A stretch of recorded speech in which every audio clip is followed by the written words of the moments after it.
I've been studying this quite in depth for some time. And when Jeffrey Smith brought his book out and I sat down and read that book, I said, whoa, this is the book we've been waiting for. This is the book that everybody in America needs to read. So I'm so pleased that you're here. I'll let Jeffrey fill you in a little bit his background and how he came into this issue. And so I bring you Jeffrey Smith. Hello, everyone. This is an amazing crowd. It's fantastic to see you all here. How many people are concerned about eating genetically modified foods? All right, so I'm preaching to the choir tonight. I say I'm arming the choir. How many people try to actively avoid eating genetically modified foods? Wow. Now keep your hands up for just a second. Now, keep your hands up if you know which foods are genetically modified. I find that amazing. So many people consciously try and avoid it, but they don't know which foods are. And that, by the way, Craig Winters is your champion. He is the man in charge of the labeling campaign, the big labeling campaign on Earth in the United States. So I'm going to talk about the dangers of genetically modified foods and the cover-up of those dangers. And people have all sorts of reactions to this information. Now, you can choose which emotion you want to respond to, but I would like to encourage you to take that emotion and convert it into energy units. Maybe that energy unit or the action unit takes the form of filling out your letter to the congressperson and passing on the rest to the other 5. Maybe that action unit takes the form of being more vigilant in actually avoiding genetically modified foods and studying the issue more closely. I invite you to sign up also for my electronic newsletter. By the way, Craig's is fantastic. It's every week. I read it every week. And mine is a little more semi-wheneverly. Whenever I get back from some trip, I'll put together a journal of what happened. But I invite you to sign up for that also. But whatever you do tonight, you can choose to make this night a turning point in your digestive life.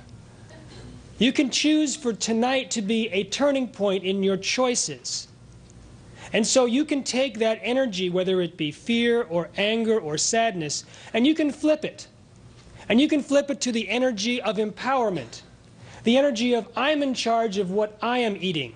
And I choose not to be a victim. I choose not to be told by the biotechnology companies or their Washington branch, the FDA, what I am supposed to eat. I can choose for myself. All right, let's begin and talk about a little history of, I'll tell you about a different history than Craig described. And this is the history of the genetically modified food and safety issues. I'll start in 1989. Individuals started going to doctors with all sorts of very severe symptoms.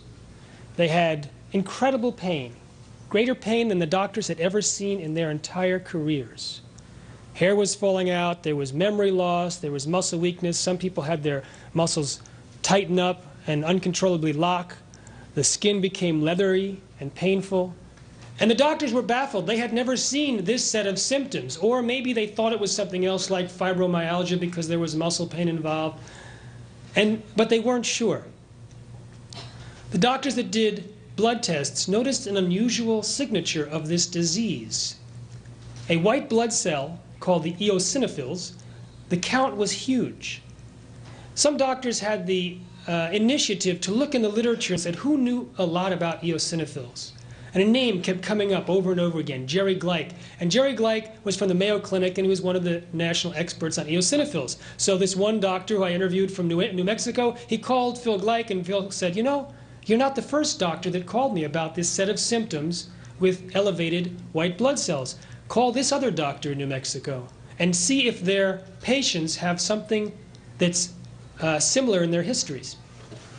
And sure enough, they had 3 different patients to deal with, and all 3 were taking the food supplement L-tryptophan.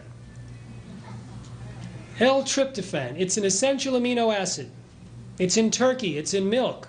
In its pure form, it's necessary to take for our nutrition. But somehow, this was a common thread in their history. But Jerry Gleick and others were not too convinced yet that L-tryptophan, which had been sold over the counter safely for years, was the culprit. Until within 2 weeks, 3 more patients came to the Mayo Clinic, and Jerry saw for himself.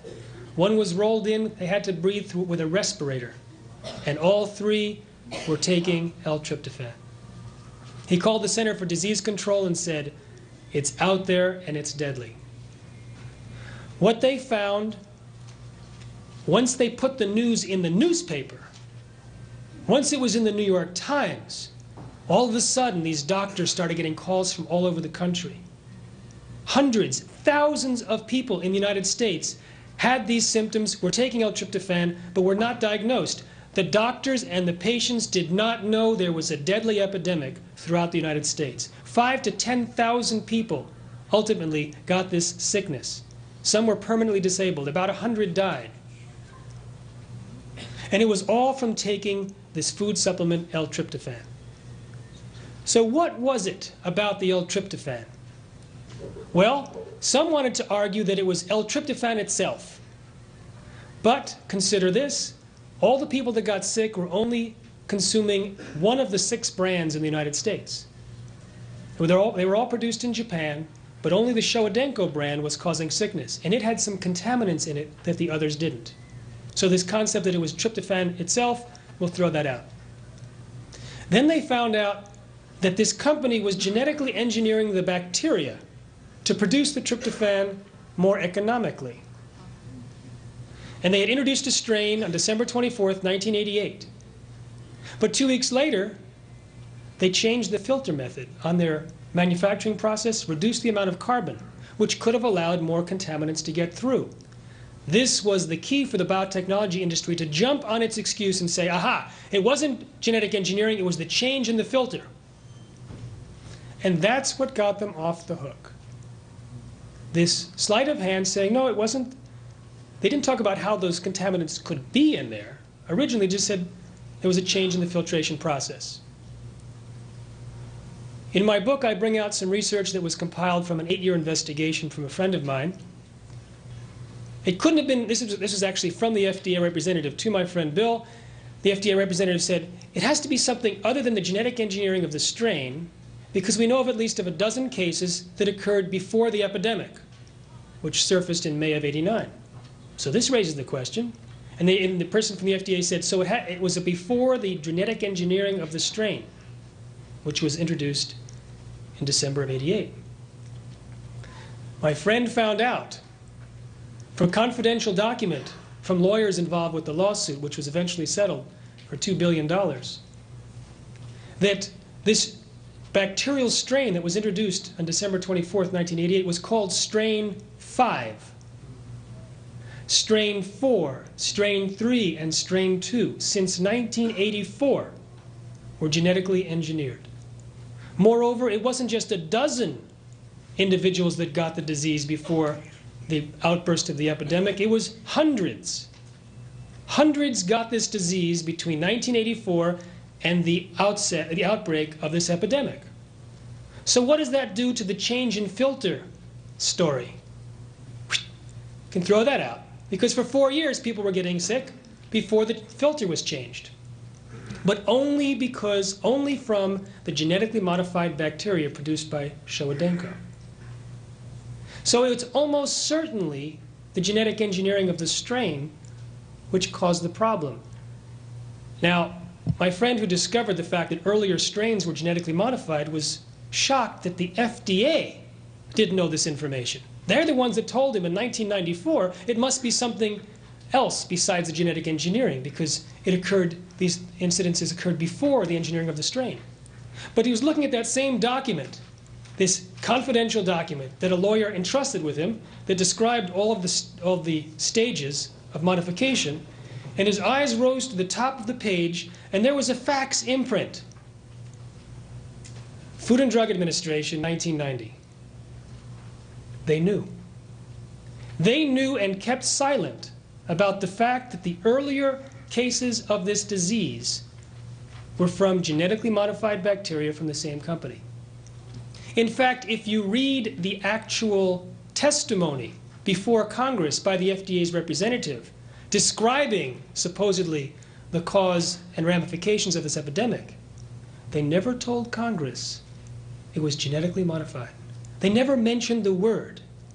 They instead blamed the epidemic on health fraud schemes and got all L-tryptophan removed from the market. It's now only available by prescription.